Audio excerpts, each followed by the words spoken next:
Mateus 6, de 9 a 13.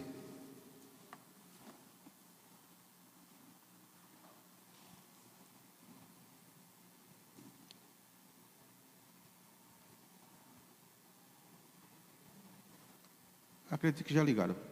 Podemos começar.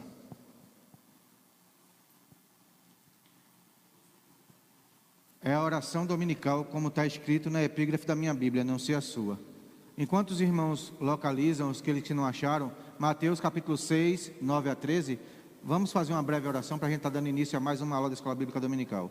Senhor, meu Deus, meu Pai, te rendemos graças pelo privilégio e oportunidade, Senhor, que nos concede de juntos, Pai, unidos e reunidos, estarmos aqui para estudar a Tua Palavra. Abençoa, Pai, a cada um daqueles que se dispôs, também aqueles que estão acompanhando pela internet, Senhor. Ser com cada um deles é o que te pedimos e desde já te agradecemos, em nome de Jesus. Amém. Amados, vamos ler o texto, Mateus, capítulo 6, versos 9 ao 13. Diz assim: portanto, vós orareis assim: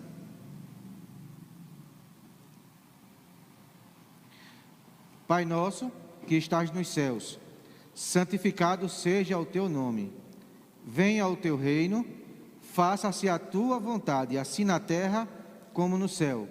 O pão nosso de cada dia dá-nos hoje. Perdoa-nos as nossas dívidas, assim como nós temos perdoado aos nossos devedores. E não nos deixei cair em tentação, mas livra-nos do mal, pois teu é o reino, o poder e a glória para sempre. Amém. Hoje pela manhã, junto da classe, a gente pôde desfrutar desse texto e observar nele alguns detalhes. A oração dominical, ou oração universal, o que é? É uma reza para a gente repetir?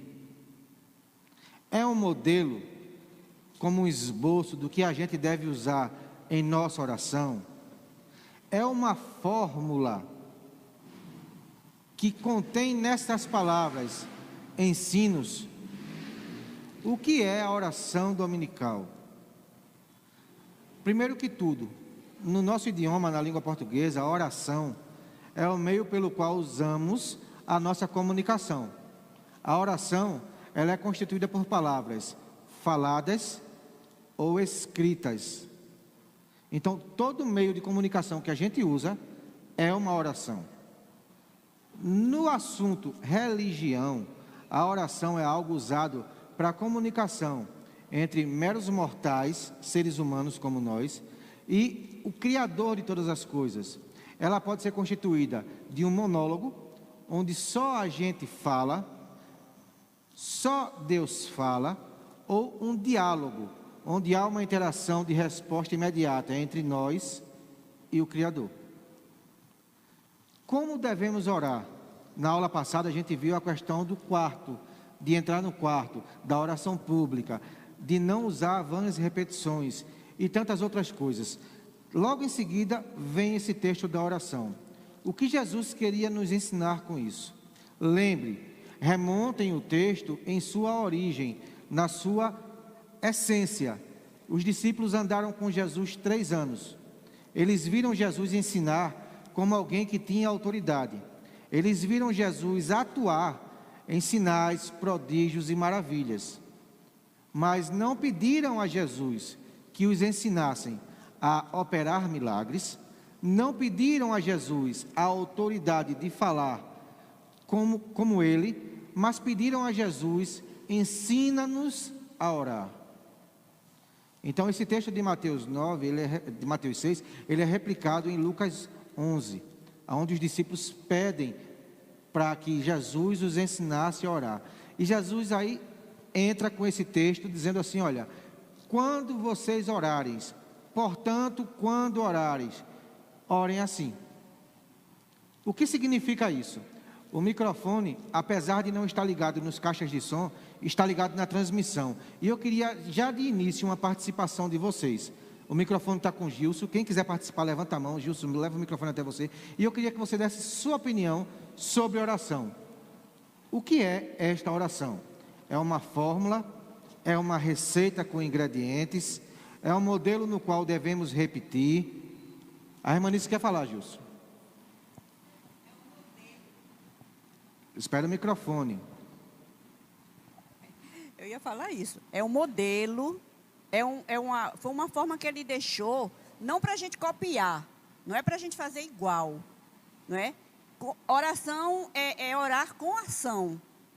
Então ele deixou como modelo, como exemplo, como uma espécie de ensinamento. Dali, na hora que a gente vai fazer a nossa oração, a gente coloca as nossas próprias palavras, de acordo com as nossas necessidades. Mas é um modelo, não deixa de ser um modelo. Foi um modelo que ele deixou. É um modelo. É um modelo que ele deixou. Pelo menos é o que eu acho, né? Mais alguém pode nos ajudar?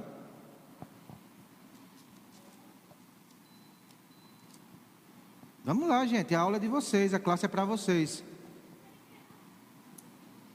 O microfone, irmã, por favor. É um modelo para a gente praticar enquanto nós estivermos aqui, né? Uma fórmula. Alguém tem uma opinião divergente, uma opinião diferente? Não? Pastor Márcio? A paz do Senhor, irmãos. Não divergente, mas eu quero enfatizar o que já foi dito aqui, quanto a ser um modelo e ensinamento. É verdade, é um ensinamento. E essa oração vai falar muitas coisas para todos nós. Só quero dizer, inicial, creio que o professor vai abranger isso, é que ele é um Pai nosso, de todos nós, que está nos céus. Obrigado. Amém. Então vamos entrar propriamente dito no texto. Eu convido vocês que estão aí atrás, que se não estiverem ouvindo, dado ao nosso som desligado, venham mais para frente, para que possamos ter uma participação melhor na aula. Se conseguem me ouvir, ótimo. Os que querem participar usando o microfone, coloquem sua voz em um tom um pouco mais alto, para que os outros alunos escutem a participação de vocês. A oração dominical, ou oração universal, ela é muitas vezes usada em ambientes públicos, onde existem situações de divergentes religiões. A exemplo de formaturas, a exemplo de cultos ecumênicos, de velórios e de tantos outros pormenores que acontecem, onde agrega pessoas de vários credos. Então, muitas vezes é repetido como uma reza. Pai nosso que estás no céu, e ali faz a transcrição oral de tudo aquilo que está escrito, e no final todos aqueles que concordam dizem amém. Mas será que era esse o intuito desta oração quando Jesus ensinou? Precisamos aprender com ela algumas coisas que Jesus ensinou aos discípulos. A gente tem diversos comentários e estudos sobre esse modelo de oração, mas é interessante que é inesgotável. Quanto mais a gente espreme, quanto mais a gente estuda, quanto mais a gente mergulha, mais coisa nova surgem. E não digo nova como algo inventado hoje, inventou a pólvora, não, mas é que o texto da Bíblia, ele é inesgotável, e quanto mais a gente estuda, mais a gente tem lições a tirar. Ele começa dizendo assim: portanto, vocês orarão assim. Isto é um convite, isto é uma sugestão, ou isto é uma ordem? Isto é uma ordem. Se a gente analisar esse texto à luz do contexto dos evangelhos, a gente vai ver que em Lucas, no capítulo 18, Jesus contando a história de um juiz iníquo, um juiz injusto. A mulher que tinha a causa nas mãos do juiz, não cansava de molestar a paciência do juiz em prol da sua necessidade. Juiz, a minha causa. Juiz, a minha causa. Juiz, a minha causa. O início do texto, Jesus vai dizer assim: olha, essa história é sobre o dever, sobre a obrigação de orar e não desfalecer. Ou seja, temos a obrigação de orar e não desanimar. Muitas vezes, em virtude das circunstâncias, como o caso desta mulher que Jesus dá como exemplo, a resposta dela era negativa. Ela batia na porta e não tinha resposta, batia na porta e não tinha resposta, mas ela não esmorecia, ela não parava de orar. Constantemente ela estava imprimindo aos ouvidos do juiz a sua oração. Eu quero a minha causa resolvida, eu quero a solução do meu problema, eu preciso de uma resposta. E constantemente aquela mulher estava na porta do juiz, fazendo dele o objeto da sua oração.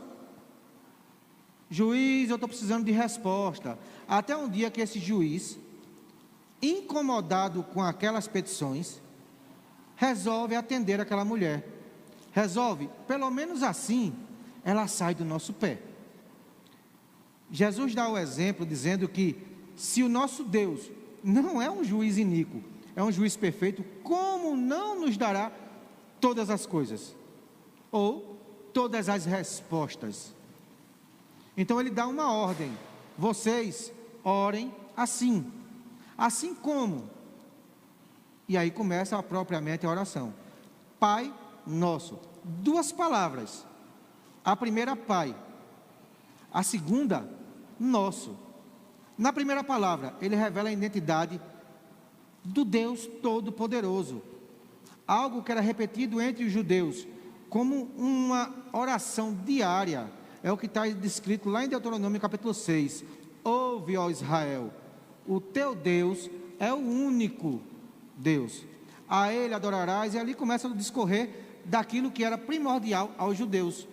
Jesus está dizendo, olha, ele é o teu Deus. Ele é o Deus de Abraão, de Isaac, de Jacó. Ele é o Todo-Poderoso, mas ele é o teu Pai. Ele agora ganha uma identidade. Ele não é aquele Deus, ele é o teu Deus e Pai. E a segunda palavra que ele usa é nosso. Do mesmo jeito que era de Cristo, é seu. Precisamos entender que a nossa identidade hoje, uma vez que cremos, o Evangelho de João, no capítulo 1, diz que Jesus veio para os dele, mas, tendo em vista a recusa, abriu-se para nós a oportunidade. Todos aqueles que creram, deu-lhes o direito de serem feitos, constituídos, filhos de Deus, os que creram no seu nome. Nós recebemos de Deus, através de Cristo, esse acesso de filhos. Não somos mais criaturas, somos filhos, herdeiros de Deus, co-herdeiros com Cristo. Jesus está dizendo, vocês podem orar dizendo, ele é o Pai, Paizinho, Painho, Papai querido. Ele é alguém que tem intimidade com você e precisa que você crie uma intimidade com ele, porque você é filho. E uma vez que você é filho, precisamos buscar da Bíblia algumas histórias que já são concernentes a essa relação entre pai e filho. Lucas, no capítulo 15, conta a história dos 2 filhos, e tem o título da epígrafe, Filho Pródigo. Conta a história de um jovem que saiu e gastou e dissolveu o que tinha e voltou. Quando volta, é recebido com festa, porque ele é pai. Na situação da festa, tendo em vista que o filho voltou, o outro irmão se revolta, se entristece. E a causa desta revolta, segundo a expressão do próprio texto, é: o Senhor, meu pai, nunca me deu permissão, ou autorização, ou direitos de comemorar algo com meus amigos. A resposta do pai para aquele filho: o que eu tenho sempre foi teu. Se você é filho, você tem acesso ao seu pai e a tudo quanto ele te prometeu. Você tem direito de filho.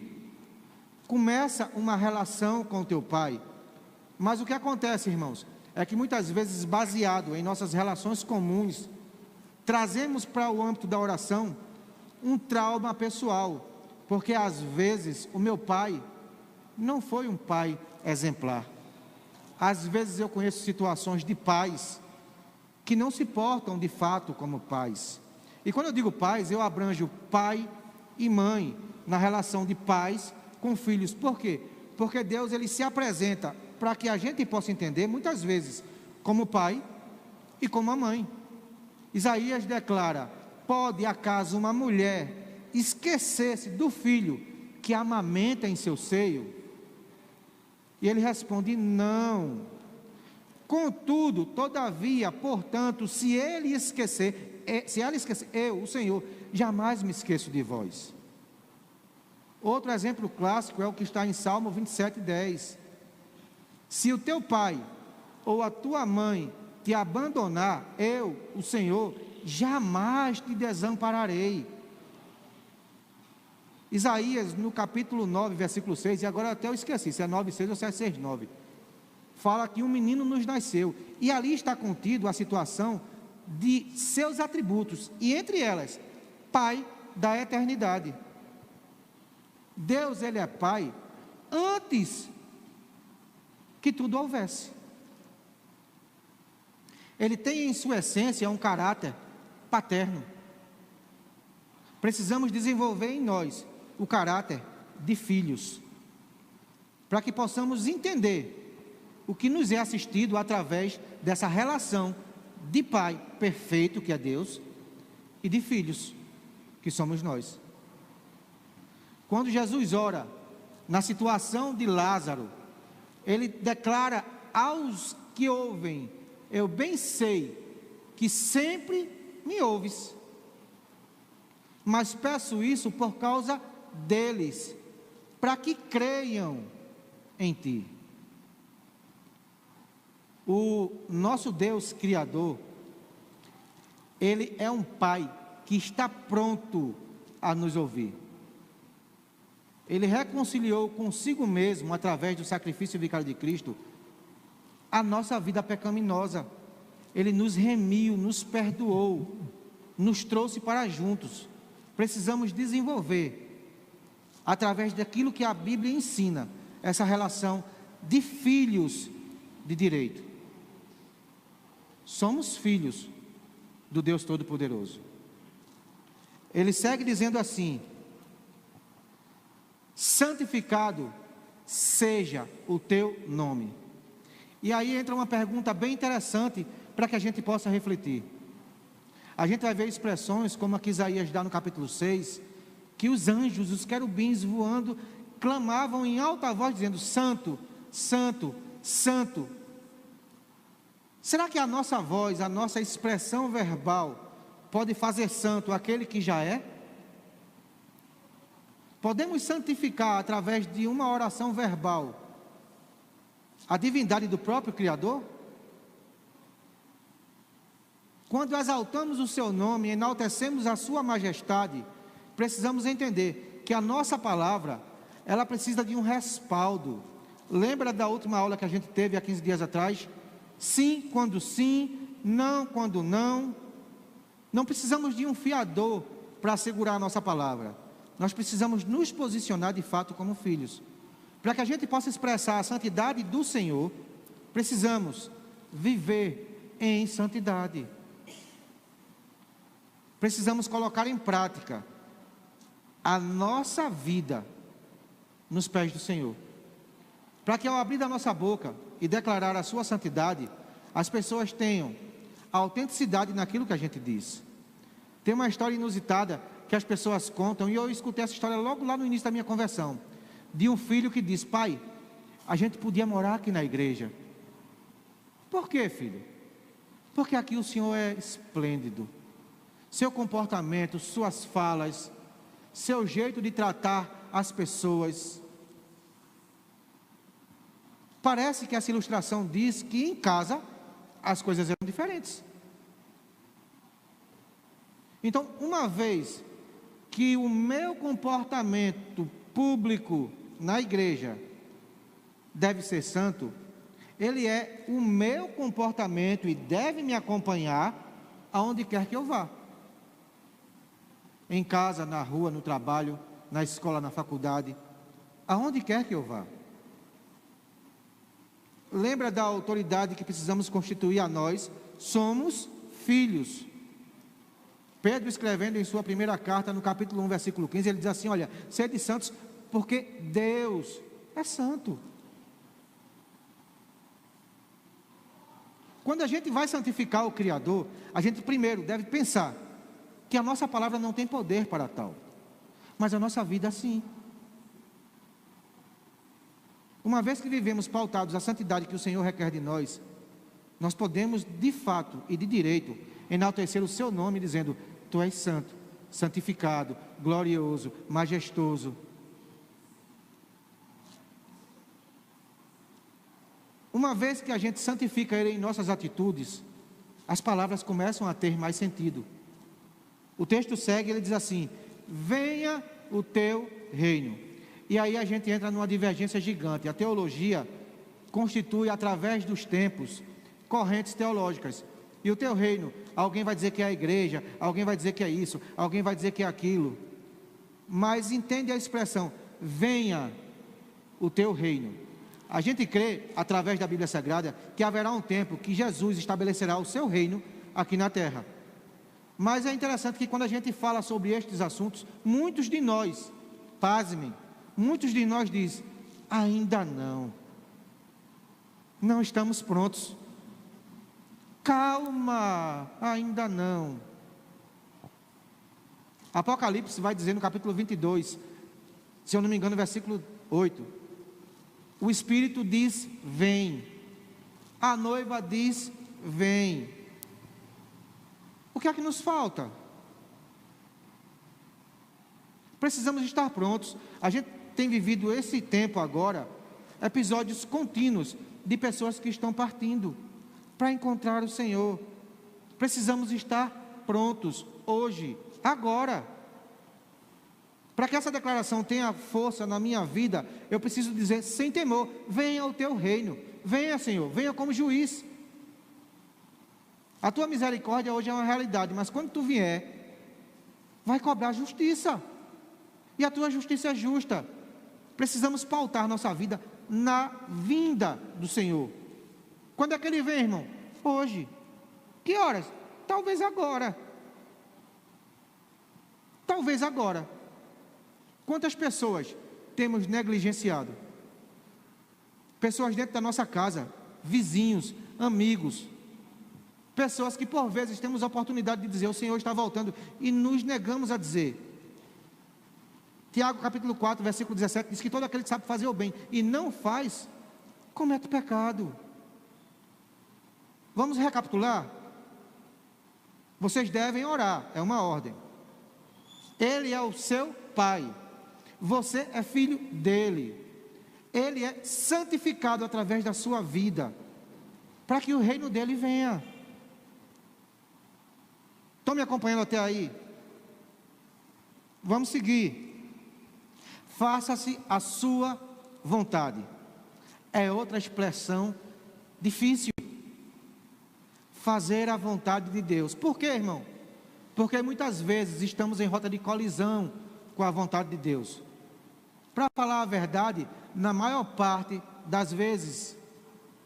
Irmãos, a gente tem um plano de leitura bíblica. Você vai passar um ano lendo a Bíblia. Em um ano você vai ler a Bíblia toda. Quantos começaram? Quantos estão perseverando? Porque o tempo nos é roubado. E quem rouba o tempo de nós? Nós mesmos. Quanto tempo passamos com tantas coisas?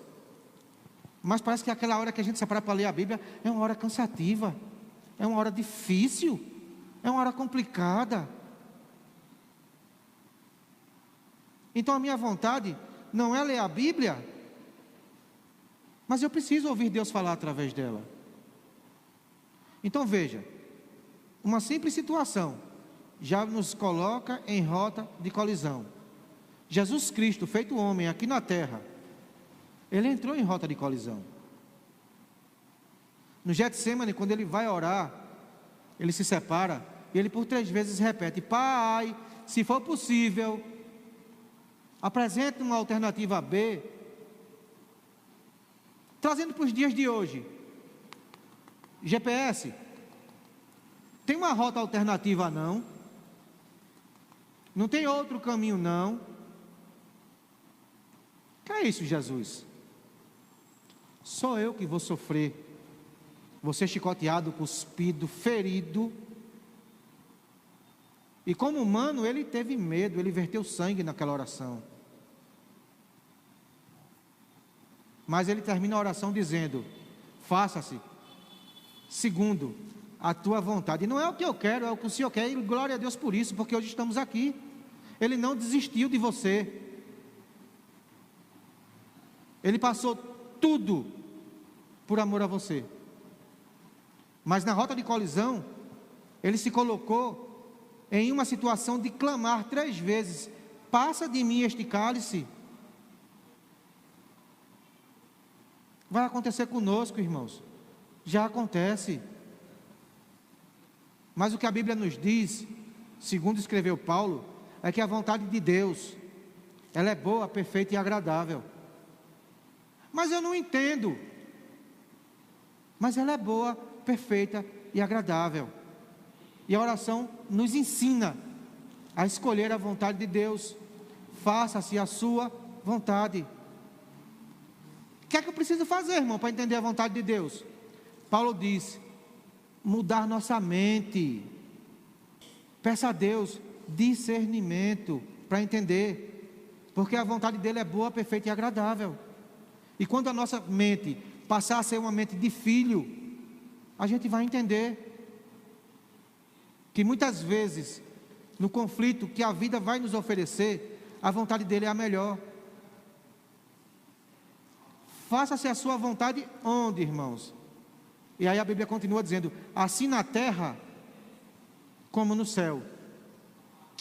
Se no céu tudo é sujeito a ele, e pela sua palavra ele governa todas as coisas, um planeta tem rota certa, uma estrela tem rota certa, o universo obedece à sua voz.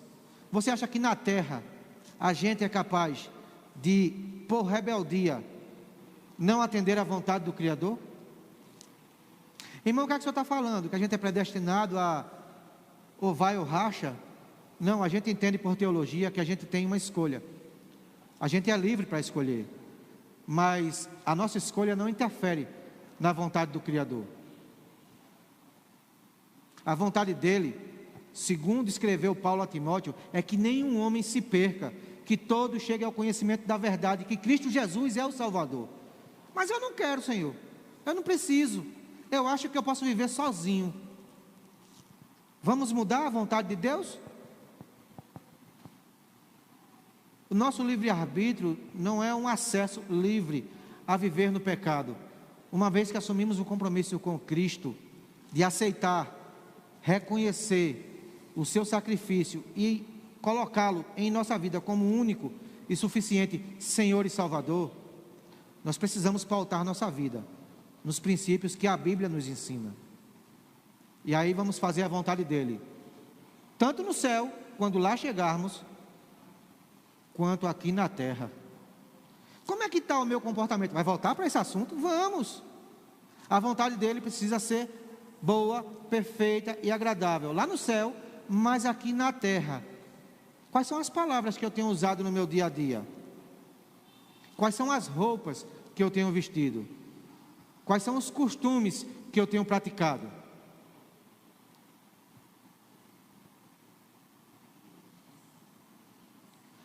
Há uma interessante frase que aqui diz assim: Pai nosso que estais no céu.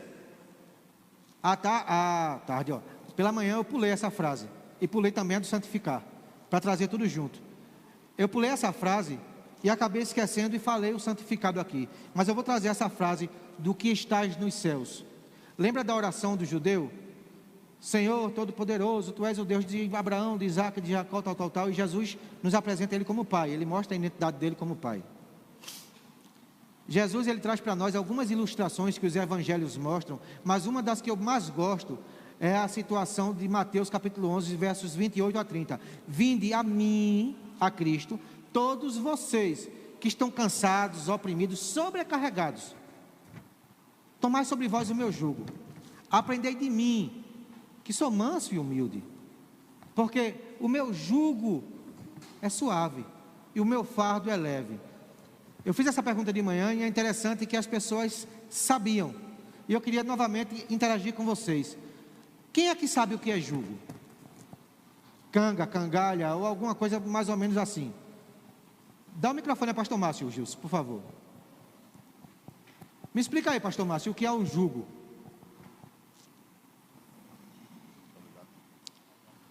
Jugo é um instrumento que se colocava em gado, poderia ser boi, búfalo, aquele instrumento para juntar os animais, que coloca aqui para ele carregar peso, carregar pessoas.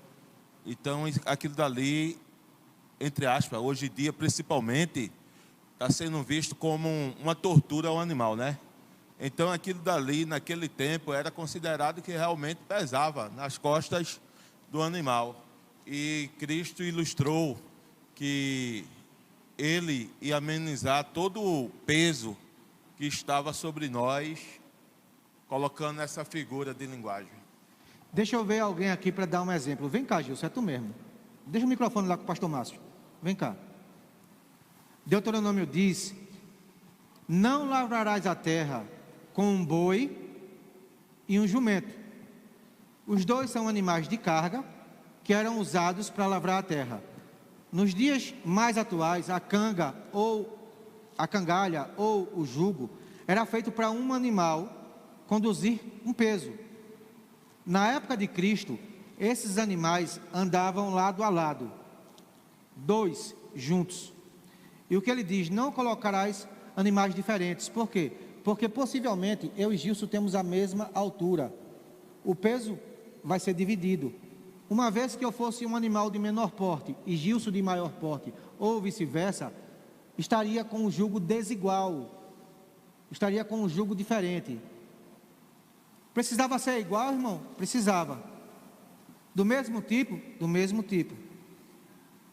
Quando Jesus faz esse convite, ele era em forma de espírito? Ele era o Deus que está lá nos céus? O Todo-Poderoso?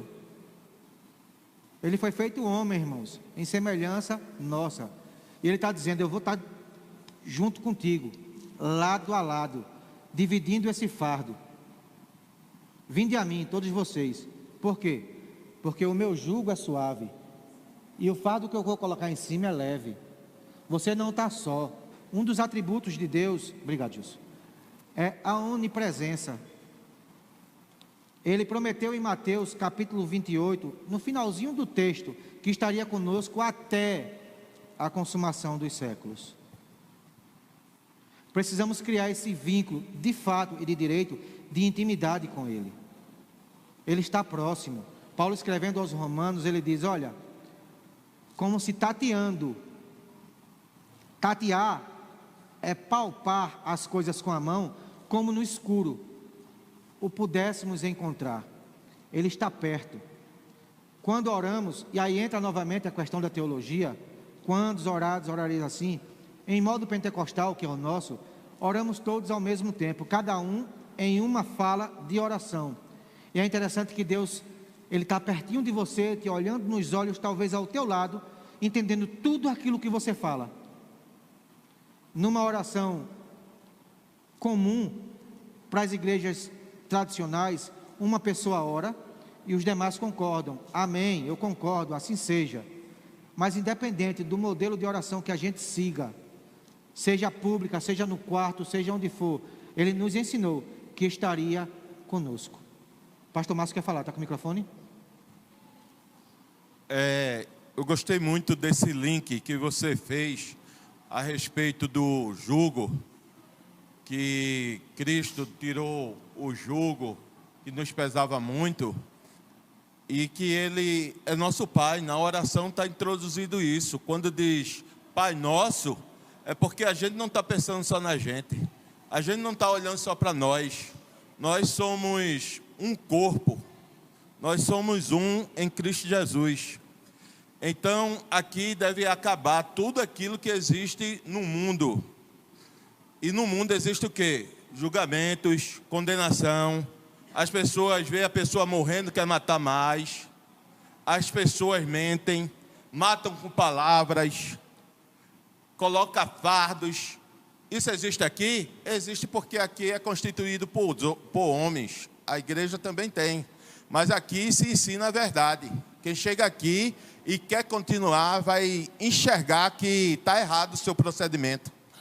As pessoas chegam aqui pensando assim, chegam aqui de uma maneira totalmente distorcida, longe da palavra de Deus, mas quando chega aqui, escuta a palavra de Deus, e a palavra de Deus vem o quê? Primeiro, consertando a sua vida, né? Dizendo que Deus está ali para perdoar os seus pecados, para ajudá-lo, não vai julgar ele como o mundo julga, não vai fazer com ele como as pessoas geralmente fazem, mas vai ajudá-lo, vai tirar dele o fardo. Isso daí é muito bom, irmãos. Todos aqui que são convertidos, não precisa explicar, precisa só a gente lembrar que verdadeiramente Deus fez aquilo que ninguém faria por nós, como um pai amado, que nos ama, que nos compreende, que nos quer bem. E Ele não é só meu pai, Ele é pai de todos nós, e quer ser pai de outras pessoas que ainda estão aí, precisando escutar a palavra de Deus, para que amenize seu fardo e venha suavizar o seu jugo. Obrigado, professor. Seguindo o texto, a gente chega no verso 11 e diz assim: o pão nosso de cada dia dá-nos hoje. E muitas vezes, irmãos, vemos explicações a respeito do pão apenas como a nossa provisão de necessidade. Mas o que é o pão, irmãos? Não é a provisão de necessidade? Não é o alimento cotidiano? Sim, mas é só isso? O significado do pão é somente alimento? Em Mateus capítulo 15, assim também em Marcos capítulo 7, conta a mesma história, a mulher cananeia. Todos vocês já ouviram, a mulher vinha atrás de Jesus gritando: Senhor, me atende, Senhor, tem misericórdia, Senhor, me ajuda, Senhor, me socorre. E a palavra de Deus diz que o Senhor Jesus, olhando para aquela mulher naquela situação, os discípulos interrogaram dela: olha, socorre ela que vem gritando atrás de nós. Ele diz: olha, pare. Isso não é comum tirar o pão da boca dos filhos e dar àqueles que não são essenciais na necessidade, aqueles que não estão em primeiro lugar. Aqueles que estão em segundo lugar vão receber, mas depois, tem paciência. Ele usa a expressão: não é lícito tirar da boca dos filhos e dar aos cachorros. A resposta daquela mulher diz: olha, os cachorros também comem das migalhas que os filhos desprezam na mesa. Mateus 15 não mostra a exemplificação, mas Marcos 7, a partir do primeiro versículo, mostra que Jesus vinha com seus discípulos de caminho e sentou à mesa com fariseus, pessoas que conheciam a lei, pessoas que eram da prática religiosa, e ao invés deles desfrutarem a presença do rei, entre eles foram discutir podes e não podes. Por que teus discípulos comem sem lavar a mão 14 vezes? Por que não se purificam 25 vezes? Com os pratos 40 vezes. E ali começou uma discussão. Jesus, ele se declara o pão da vida. Jesus, ele diz: olha, quem não comer de mim não tomará parte no reino. Como filhos, a gente precisa entender o que é prioridade. O pão da vida, Jesus Cristo, ele é a prioridade. Não podemos desperdiçar o pão que a nós é dado todos os dias para atender tanto a nossa necessidade física de alimentação, como de cura, de libertação e de tantas outras coisas. O pão é cura, o pão é libertação, o pão é vida, o pão é Jesus Cristo. Participamos da ceia todos os meses, simbolicamente comemos o pão.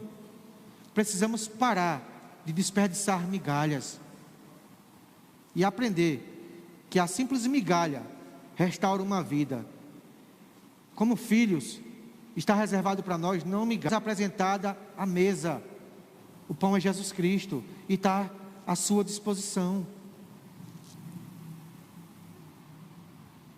Perdoa as nossas dívidas, assim como nós perdoamos aos nossos devedores.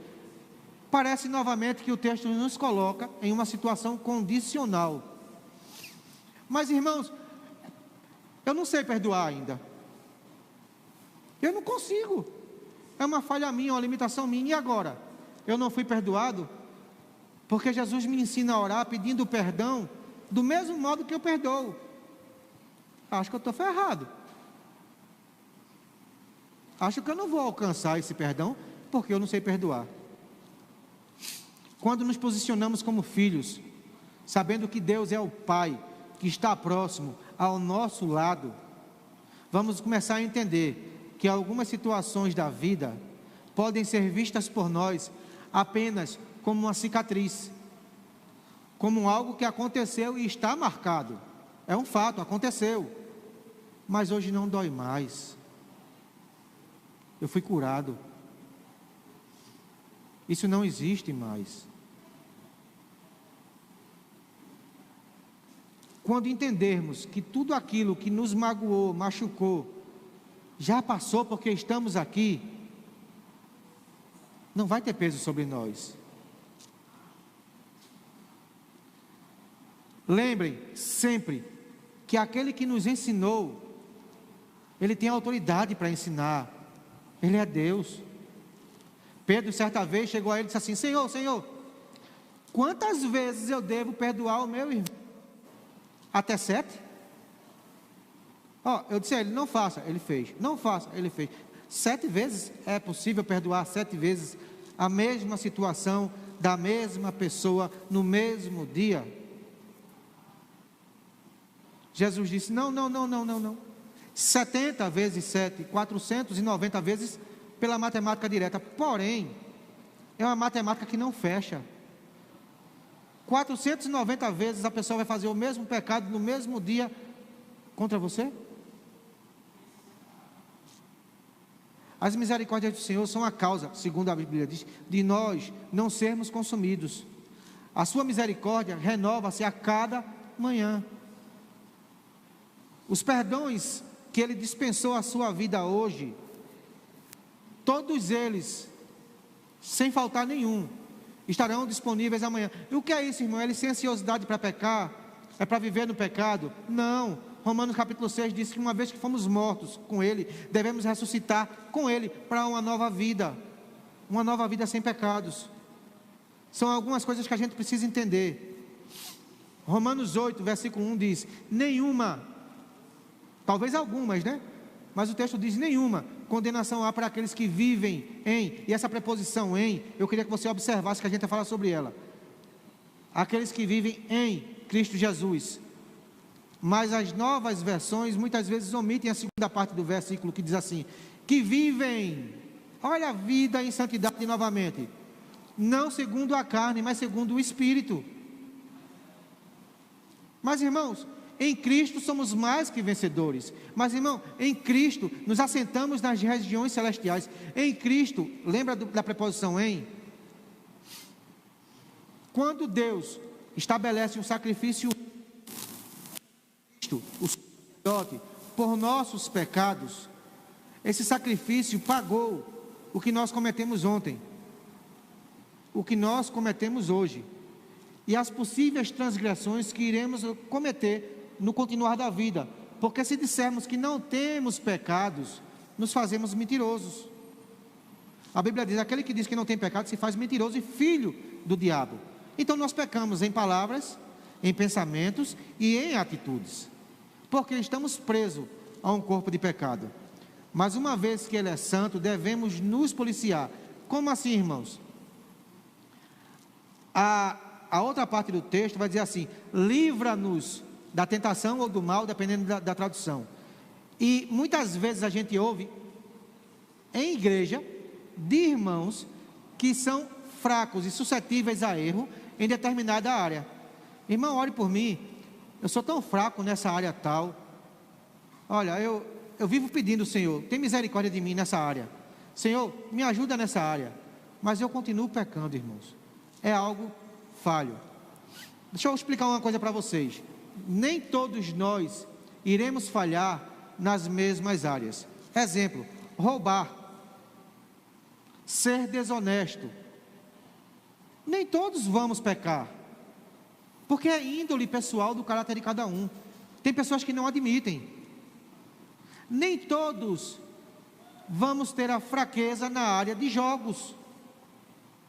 Nem todos vamos ter fraqueza na área de promiscuidade, de adultério, de fornicação, de prostituição.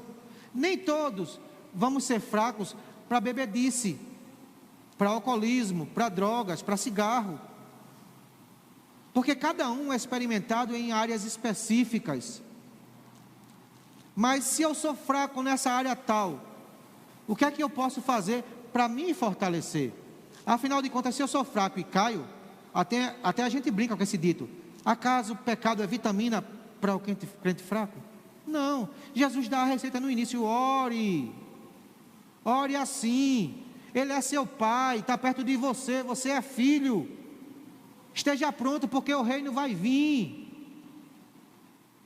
a sua necessidade será atendida, o seu pão está à disposição, pare de brigar e tome posse. Irmão, mas eu não fui curado do meu pé ainda, nas ruas de ouro eu vou correr, vou pular, eu já fui curado. A gente não vive por vista, vive por fé. Meus irmãos, precisamos tomar esse direito que é nosso. Somos filhos, não somos um acaso do universo. Você foi escolhido em meio a 1 bilhão de espermatozoides, sei lá quanto, para gerar a sua vida. Você é único. Mas eu sou de 7 gêmeos, mas cada um é um. Você é único, o seu DNA não tem duplicidade.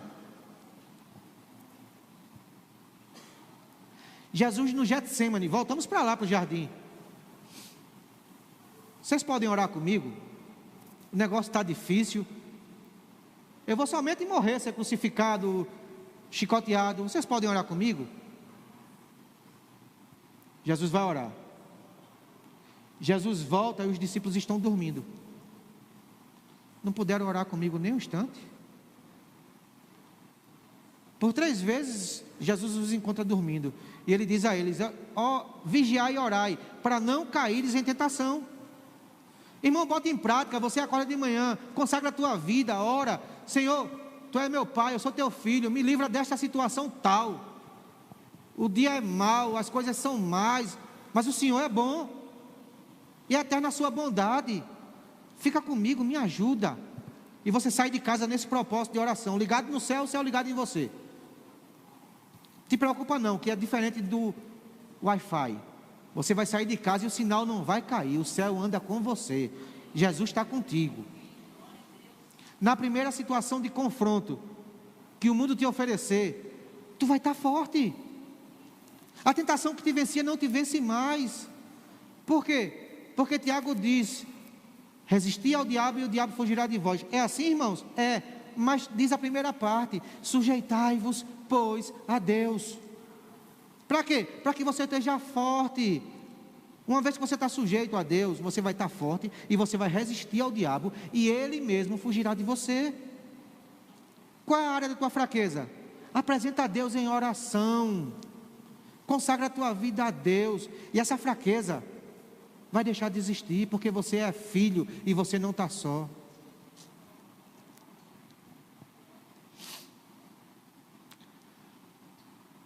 Pois teu é o reino, o poder e a glória para sempre. Eu encerro com um texto de 2 Coríntios capítulo 3. O último versículo, versículo 18.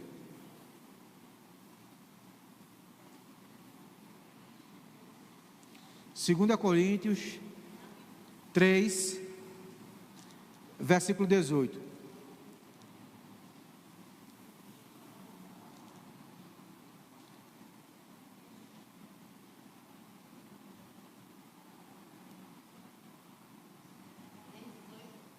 Três, 18.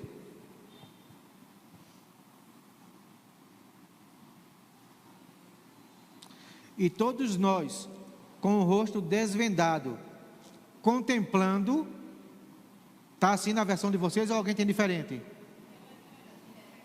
Como é que está na de vocês?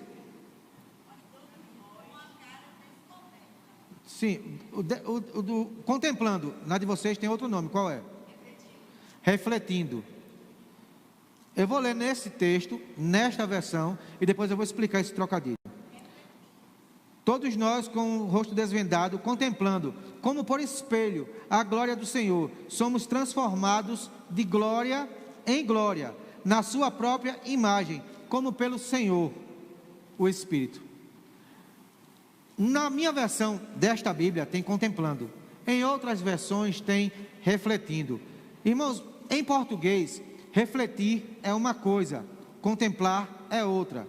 Refletir é você ver no espelho aquilo que você é. Contemplar é você esquecer o espelho e você observar aquilo que aquela figura é. Então, contemplar é o que eu estou fazendo com vocês. Eu estou contemplando vocês. Refletir é imaginando que cada um de vocês tem um espelho na frente e vocês vão observar o reflexo que o espelho está mostrando. Esse texto fala de Moisés, quando desce do monte e o seu rosto brilhava a ponto das pessoas não poderem olhar para ele, porque ele refletia a glória do Deus Todo-Poderoso. Depois de 40 dias no Monte Horebe, Moisés desce e o rosto dele resplandecia. Ele trazia consigo as tábuas de pedra, a lei. E o texto de capítulo 3 vai dizer que a lei mata, mas o Espírito vivifica. Nós precisamos dessa confiança em Jesus Cristo. Por quê? Porque assim como Moisés, que tinha o seu rosto brilhante e precisou cobrir com o véu para que as pessoas pudessem se comunicar com ele, somos nós com o rosto desvendado, sem cortina. Em que situação, irmãos? Na situação da oração. A gente só pode refletir aquilo que a gente contempla. Sem contemplação não há como refletir. A palavra no grego pode ser traduzida tanto como refletir como contemplar, mas traz uma sequência. Moisés passou 40 dias contemplando a face do Senhor e refletia aquilo que ele havia contemplado. Nós precisamos em nós imprimir, estabelecer a imagem repetida de Cristo Jesus, porque somos filhos. Você é filho, e ele não está distante, ele é seu painho, como a gente chama aqui, seu paizinho, seu papai. Toma posse dessa aula, põe em prática a tua vida de oração, e se ainda não está como deve, ora, apresenta a ele e pede a ele, que vai estar contigo. Lembra da história do jugo? Ele está ombro a ombro com você, e vai te suster em todas as situações. O horário é injusto, mas a gente abre ainda a perspectiva de comentários.